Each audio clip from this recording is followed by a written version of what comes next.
Ano yan? Pero sa Taas. investigasyon ng pulisya na lamang veterana na sa pagtutulak ng droga si Pakuntan. Hindi, ano mo, huwag mo lang gunting. Dahil din Rekta. sa drug pushing.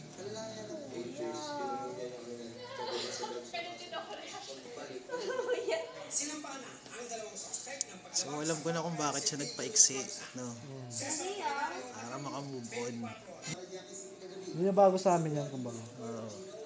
Paul, bawiin mo nga yung sinabi mo, naniniwala sila eh. Nalaglag talaga, oh. Baka walang yamo sa akin. Malaking bahagi ng Ayaw niya pa naman Partial lifting Oh, ng yun, oh. employment ban sa Kuwait. Buhay na napatunay yan, ma'am. Ang company. Pangalan Hindi, ng sa company. likod lang naman yun, ma'am. Ahit lang. Ay, pangalan na lang ng ex mo.